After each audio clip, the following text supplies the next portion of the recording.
Na nossa aula de equilíbrio químico 2, temos claramente um ponto de partida e um ponto de chegada. Ponto de partida, recapitular tudo o que nós já vimos sobre Kc.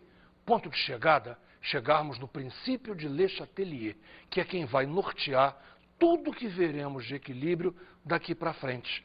Esse princípio, de uma certa maneira, é como se fosse a lei de Newton para a química. Tudo que vier depois vai estar ligado a ele. Vamos começar então. Começar lembrando tudo da aula passada, recapitulando Kc. Considere a reação N2 mais O2 dando 2 de NO.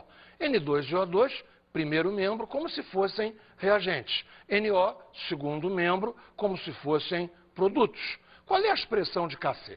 Kc é concentração de NO ao quadrado. O segundo membro fica em cima e como eram 2 de NO, NO ao quadrado. O primeiro membro, concentração de N2 vezes concentração de O2. Você ainda lembra o que é a palavrinha Kc? Constante de equilíbrio em função das concentrações. Então, todas as fórmulas são para concentrações. Ok? Vamos ver agora uma nova constante, a constante Kp. Kp é o seguinte, esse P é para pressões. Então, suponha que todos os participantes da reação sejam gases. Se eles são gases, eu posso medir a pressão parcial de cada gás. Kp, então, será a constante de equilíbrio em função das pressões parciais de cada gás. E se calcula exatamente da mesma forma que se calculou Kc, ou seja, segundo membro em cima, primeiro membro embaixo e expoentes da mesma forma. Vamos ver um exemplo? Considere a reação de formação da amônia. Nitrogênio mais hidrogênio formando amônia. Preste bem atenção aos coeficientes. Nitrogênio, coeficiente 1. Hidrogênio, coeficiente 3. Amônia, coeficiente 2. Logo, Kp fica pressão de amônia. Veja, trocamos, não é mais concentração. Pressão de amônia ao quadrado. E embaixo, pressão de N2 vezes pressão de H2 ao cubo. Hidrogênios não eram 3, então pressão de H2 ao cubo. Isso pode ser escrito de outra maneira. Repare, Kp igual a pressão ao quadrado, reparou? O ao quadrado fica em cima do P, que nem na matemática se faz seno ao quadrado. O ao quadrado fica em cima do seno. Então, pressão ao quadrado de amônia sobre pressão de N2 vezes pressão de H2 ao cubo. Pressão ao cubo de H2 escrito dessa maneira. Fica muito fácil. Não há nenhum problema em escrever a constante Kp. Agora, uma coisa precisamos aprender. Como relacionar. Como criar um vínculo entre Kc e Kp. Ou seja, precisamos de uma relação entre a constante Kc e a constante Kp, que é dada por uma fórmula não muito simples, mas dá para trabalhar, que é a seguinte: Kp igual a Kc vezes Rt elevado a ΔN. Repare que o Rt está entre parênteses. É todo o produto Rt que está elevado a ΔN. Vamos particularizar cada termo, que é R. R é a constante universal dos gases perfeitos, que é T. A temperatura, claro, mas a temperatura absoluta, ou seja, a temperatura em Kelvin. O problema é o ΔN. O que é ΔN? Variação do número de mols. Tá bom, variação do número de mols. Sem problema, entendido. Mas como é que eu calculo? Um exemplo vai te mostrar como é que calcula. Veja só. N2 mais 3H2 é o primeiro membro dessa equação. Quantos mols de gás temos aí? 1 mais 3. Ou seja, temos um total de 4 mols de gás. E o segundo membro da equação? 2 de amônia. Ou seja, temos 2 mols de gás. Repare então, no final, 2 mols. No início, 4 mols. ΔN, delta é sempre valor final menos valor inicial. Consequentemente, 2 menos 4. Ou seja, o valor para ΔN, neste caso, é menos 2. Compreendeu? Não há nenhum problema em ser negativo. Pode ser positivo, pode ser negativo, pode até ser zero. Vamos ver então outro exemplo. N2 mais O2. Está aí o meu primeiro membro. N2, 1 mol, O2, 1 mol, total 2 mols. E vamos para o segundo membro. 2 de NO. Olha lá, 2 mols. Lembra do que eu falei? o ΔN pode ser zero. E nesse caso é zero. 2 mols de produtos, 2 mols de reagentes, a diferença é zero. E isso vai ter uma consequência muito importante. Repare, o zero era um expoente. Eu vou ter RT elevado a zero, aquele RT vai valer 1 e não vai afetar em nada em nossa expressão. Ok? Viu? Bem, vamos fazer então agora um exercício para ver se todo mundo está entendendo esse começo de assunto.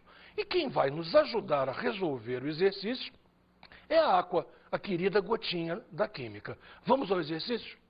No equilíbrio químico, N2 gasoso mais 3GH2 gasoso, dando 2 de NH3 gasoso, verifica-se que Kc igual a 2,4 vezes 10 a menos 3 mol por litro a menos 2, na temperatura de 727 graus Celsius.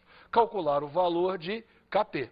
Precisamos da fórmula Kp igual a Kc vezes RT elevado a ΔN. O Kc foi dado. Isto mesmo, Gotinha. Kc é 2,4 vezes 10 a menos 3 mol por litro elevado a menos 2. Perfeito. Eu sei de cor o valor de R. Puxa, eu sei que você sabe. R é 0,082 atmosfera litro por mol Kelvin. A temperatura foi dada, mas tem que passar para Kelvin. Gotinha, você está danada, tem que passar mesmo para Kelvin. Então veja, a temperatura de 727 graus Celsius. Aí eu somo a constante 273 e tenho 1000 Kelvin. Só falta achar o ΔN. Ah, mas o ΔN é muito fácil. Nós temos a equação nitrogênio mais 3 de hidrogênio, dando 2 de amônia. Então, repare, no segundo membro, eu tenho 2 mols de amônia. Então, segundo membro, 2. Primeiro membro, nitrogênio mais hidrogênio, 1 mais 3. 2 menos 1 mais 3, 2 menos 4. Ah, então o ΔN é menos 2. Agora é só fazer a conta. Alguém faz para mim? Professor! Ok, Gotinha, claro que eu faço a conta para você. Repara lá. Primeiro que tudo, vamos resolver aquele 0,082 vezes 1000, elevado a menos 2. Dá 82. Então, embaixo eu vou ter 82 elevado a menos 2. Então, o que eu tenho que fazer? Dividir 2,4 vezes 10 a menos 3 por 82 ao quadrado. O resultado, bem, o resultado tem que fazer a conta mesmo. E o resultado é 3,57 vezes 10 a menos 7, atmosfera elevado a menos 2. Você deve estar perguntando de onde que saiu esse atmosfera elevado a menos 2. Muito fácil, olha só. Nós tínhamos o Kc, que era mol por litro elevado a menos 2. Ou seja, unidade de concentração elevado a menos 2. Mas agora não é mais Kc, agora é Kp. Se é Kp, de que eu preciso? Unidade de pressão. No R, a unidade de pressão foi atmosfera. E ela vem igualzinha como era no Kc. Não estava elevado a menos 2? Continua. Então, a unidade desse Kp é atmosfera elevado a menos 2. Bem, vamos então agora à parte mais importante de toda a nossa aula, o deslocamento do equilíbrio, que é gerido pelo princípio de Le Chatelier. Vamos a ele?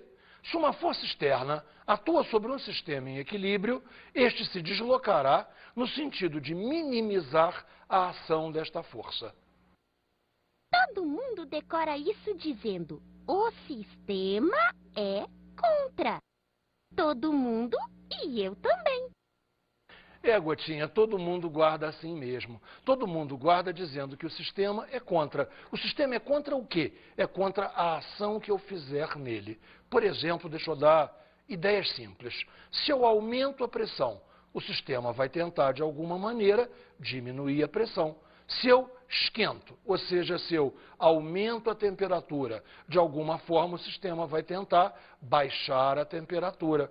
Mais um exemplo, se eu coloco um reagente a mais, o sistema vai tentar gastar esse reagente. Se eu retiro um componente do equilíbrio, o sistema vai tentar repor, sempre contra o que eu fiz. É alguma coisa como se fosse em física, lei da ação e reação. Se há uma força de ação, vem de lá uma reação a essa força. Por isso, de uma certa maneira, é que todo mundo chama o princípio de Le Chatelier de a lei de Newton da física. Ela é muito importante e nós temos que ver diversos aspectos dela. Continuando, então, vamos aos principais fatores responsáveis pelo deslocamento de equilíbrio. O primeiro deles é a concentração ou a pressão parcial de um componente do equilíbrio. Veja, a decisão se vai ser concentração ou pressão parcial está ligada a dois fatores. Primeiro, os dados do problema. Segundo, o estado físico do componente. Se for um gás, pode ser tanto uma quanto outra. Agora, se for um componente em solução, só pode ser concentração. Note então o esquema. A mais B ficam como se fosse o primeiro membro. C mais D ficam como se fosse o segundo membro. Sentido 1, então, chamaremos de sentido de ida.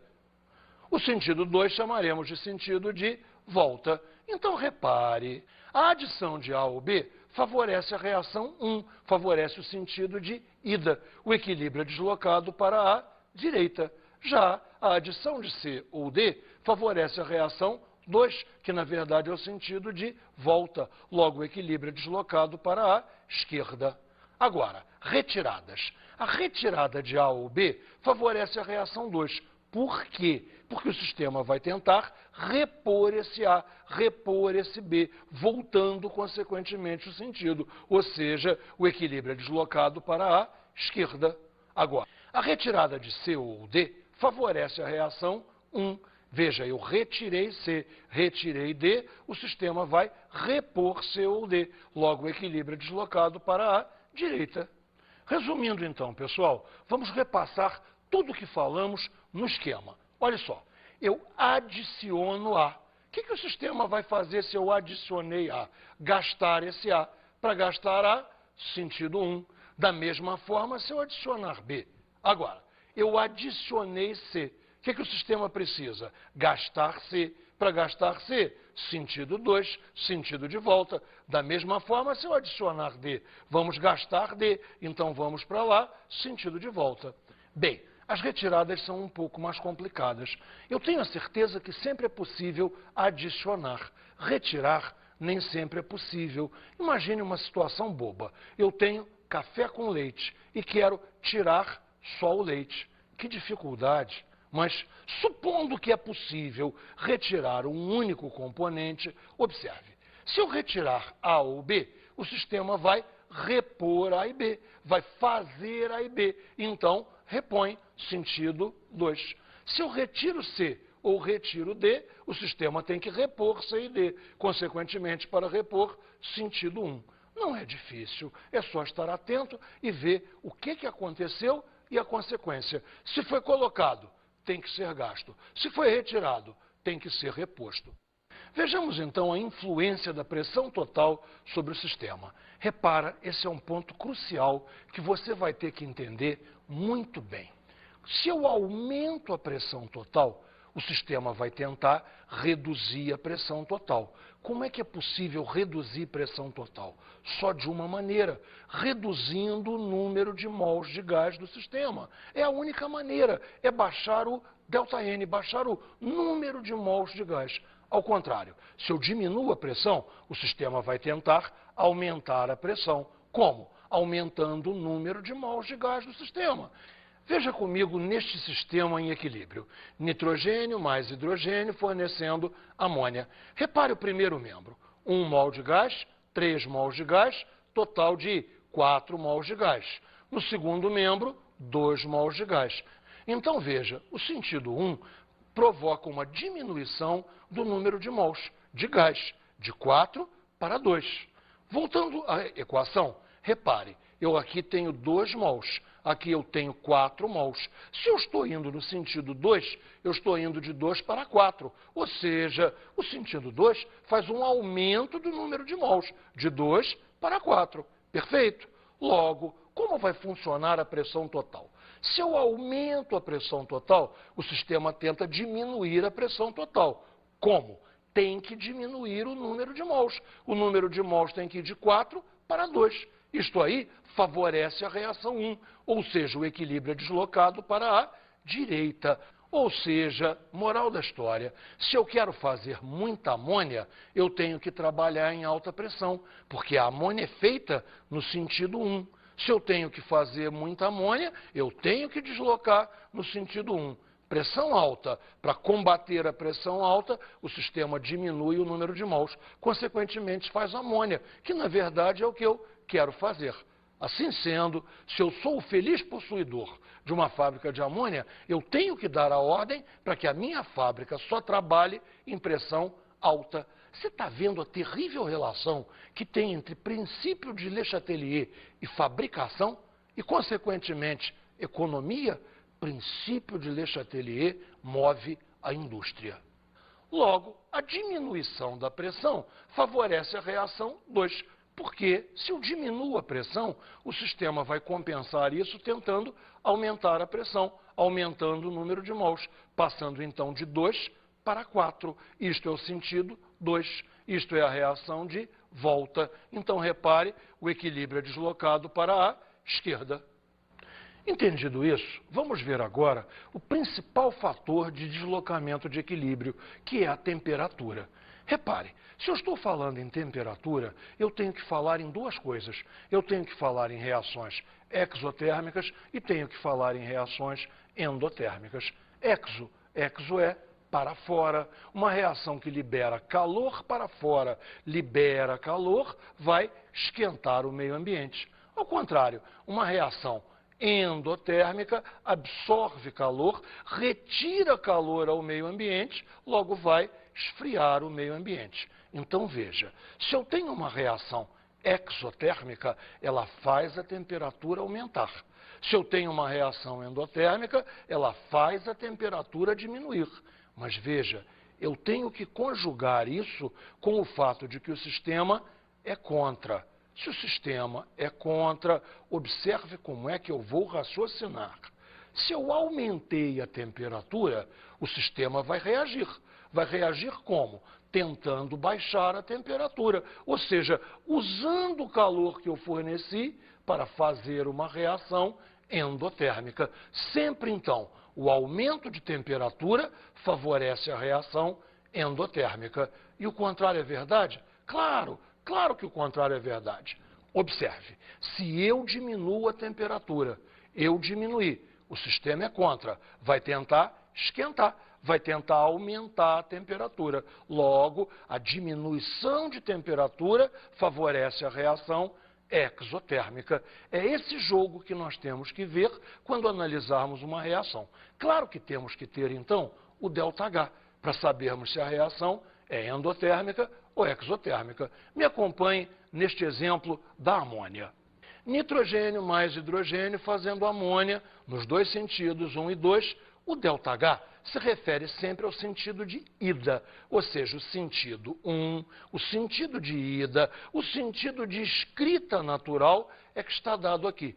Se o ΔH é negativo, quer dizer que a reação é exotérmica. Insistindo, que reação é exotérmica? A ida, ou seja, nitrogênio e hidrogênio se transformarem em amônia, isso é exotérmica. Vamos guardar assim?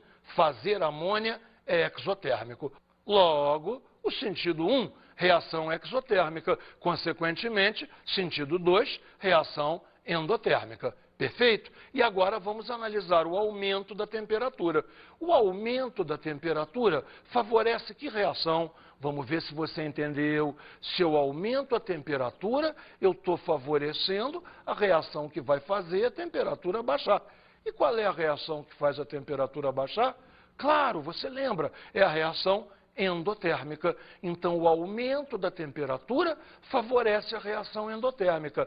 E quem é a reação endotérmica? A volta. Observe aqui, o aumento da temperatura é favorável à reação 2, ou seja, o equilíbrio é deslocado para a esquerda. Evidentemente, então, se eu fizer a diminuição da temperatura, será favorável à reação 1. O equilíbrio vai ser deslocado para a direita. Está perfeito? Você entendeu esse jogo de o que eu faço, o que o sistema faz?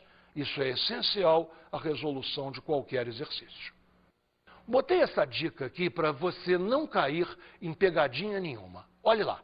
A adição de um catalisador não desloca o ponto de equilíbrio de uma reação reversível. Aqua ataca outra vez. Claro que não desloca.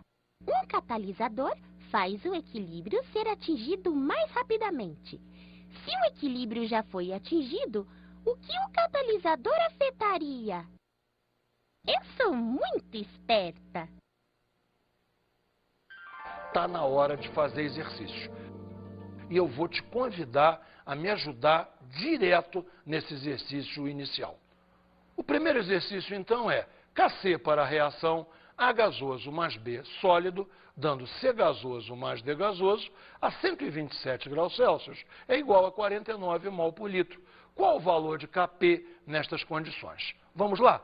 A fórmula é Kp igual a Kc vezes RT elevado a ΔN, que eu espero que a gente já saiba de cor. Kc foi dado, é 49 mol por litro, ok? O R, todo mundo já sabe de cor, 0,082 atmosfera litro por mol Kelvin. T, temperatura. Bem, nos deram a temperatura Celsius, 127 mais 273, 400 Kelvin. Bem, e agora vamos com maior cuidado calcular o ΔN. ΔN desse exercício é quase uma pegadinha. Repare, no segundo membro eu tenho 2 mols de gás. C gasoso mais D gasoso, 1 mol mais 1 mol, 2 mols.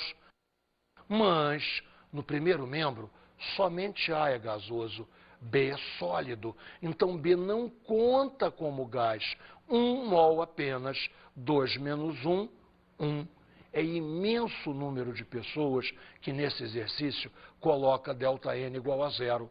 Se isso aí fosse um exercício de múltipla escolha, eu garanto a você que a letra A seria Kc igual a Kp, ou seja, colocava como resposta 49, tirando a unidade, não colocando unidade de pressão, porque a maioria das pessoas faria ΔN igual a 0. 2 menos 2, RT elevado a 0, RT elevado a 0 igual a 1, Kc igual a Kp. Mas você não vai cair nessa pegadinha. Quando você for calcular ΔN, dará a maior atenção ao estado físico de todos os componentes do equilíbrio. Vamos lá de novo? ΔN, então, é 2, 1 mais 1, 2, menos 1, somente o A que é gasoso. B sólido não entra. Logo, 2 menos 1, 1. Podemos, então, aplicar a fórmula agora. Veja só, 49 é o valor de Kc.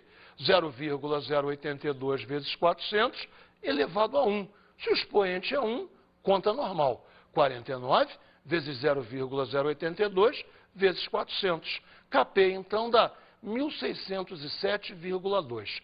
De novo, atmosfera. De onde saiu esse atmosfera? Lembra, qual era a unidade de Kc? Mol por litro. Qual é o expoente de mol por litro? Ué, 1, que é o valor de ΔN. Logo agora que eu passei para Kp, eu preciso de uma unidade de pressão. A do R foi a atmosfera. E o expoente, 1, ou seja, não escrevemos nem num caso, nem no outro. Se o Kc era 49 mol por litro, o Kp é 1607,2 atmosferas. Fica absolutamente correto dessa maneira. E vamos a mais um exercício? Diga para que lado se desloca o equilíbrio do sistema se houver a duplicação do volume total do reator. Opa! Duplicação do volume total. Quer dizer que o volume dobrou.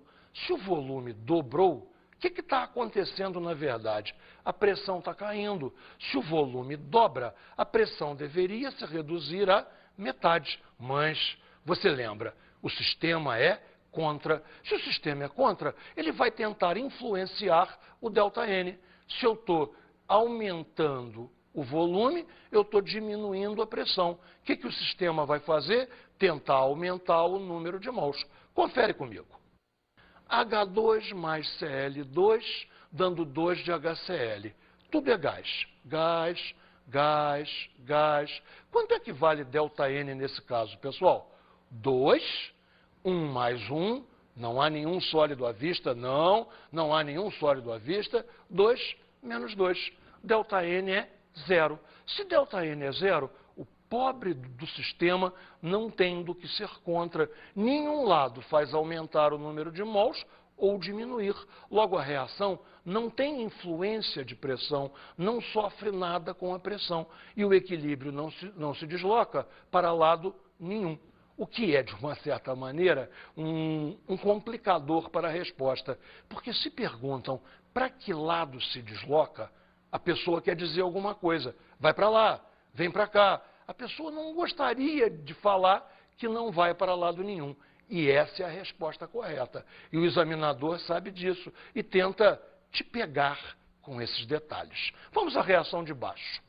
2 de CO gasoso mais CO2 gasoso, dando 2 de CO2 gasoso. 2 com mais 1, 3. Aqui só temos 2. 2 mols, 3 mols. O ΔN desse sistema é menos 1. Espera aí. O que o examinador pediu para a gente considerar?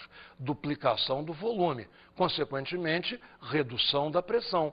Se a pressão vai ser reduzida, o sistema é contra. O sistema tenta aumentar a pressão. Para aumentar a pressão, tem que aumentar o número de mols. Voltando na reação, aqui temos 2 mols, aqui temos 3 mols. Para aumentar o número de mols, passar de 2 para 3. O equilíbrio se desloca nesse sentido. O equilíbrio é deslocado no sentido da volta. O equilíbrio é deslocado à esquerda. Ok? Mais uma reação. Nessa reação, então, PCl5, pentacloreto de fósforo, se transforma em PCl3, tricloreto de fósforo, e Cl2. O que está acontecendo? 1 mol está se transformando em 2 mols. Nós duplicamos o volume, reduzimos a pressão à metade. Consequentemente, o sistema vai tentar aumentar a pressão, aumentando o número de mols. Ou seja, passando o número de mols de 1 para 2. Passar de 1 para 2 é reagir à direita. Ou seja, o equilíbrio é deslocado no sentido da ida. Bem, para fechar essa aula com chave de ouro, vamos analisar uma situação de equilíbrio que ninguém esperaria ver em uma aula de química. O equilíbrio de gases dentro de uma garrafa de champanhe. Caramba, tem uma coisa que você não sabe. Você já viu todo mundo estourar champanhe. O que você não raciocinou é qual é a pressão que tem ali dentro. A pressão ali dentro é de 5 atmosferas. 5 atmosferas é equivalente a você estar 50 metros abaixo do nível do mar. Você já imaginou mergulhar 50 metros? Qual seria a pressão em cima de você? Esta é a pressão dentro de uma garrafa de champanhe. O que nós temos basicamente ali afetando o equilíbrio? CO2 e água. CO2 e água, o CO2 não simplesmente se dissolve na água, ele reage com a água, fazendo um equilíbrio entre H+, e HCO3-. Repare comigo no quadro. No primeiro membro, você tem 1 mol de gás, apenas o CO2 gasoso. A água é líquido. No segundo membro, você não tem nenhum mol de gás. Está tudo em solução aquosa. Então, você tem a passagem de 1 mol de gás para 0 mols de gás. Logo, se a pressão diminuir, o sistema tentará a qualquer custo aumentar a pressão. Como? Liberando o gás. Vem comigo, vamos ver o exemplo na prática. Os oficiais de Napoleão comemoravam as vitórias em batalha assim, abrindo a champanhe com um sabre. Você pega aqui, traz a garrafa de champanhe, ela tem um ressalto aqui. Você vai bater aqui para cortar o vidro. Vamos lá? 1, 2, 3 e... Perceberam então como é que se abre uma garrafa de champanhe de maneira espetacular? Repare, você tem um corte de vidro absolutamente limpo. Não há um ressalto. E não há a menor possibilidade de vidro ter entrado aqui dentro, porque a pressão jogou a rolha longe, impediria completamente a entrada de vidro para dentro do líquido. Sabe de que mais? Tchim-tchim.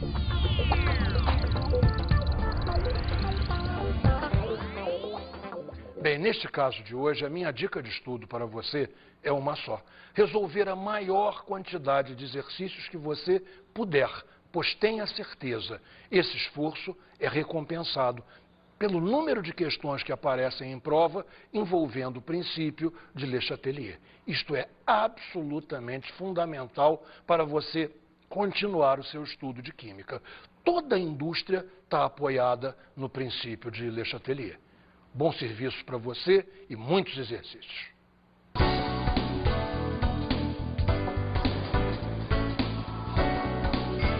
Na aula de hoje estudamos o equilíbrio químico 2.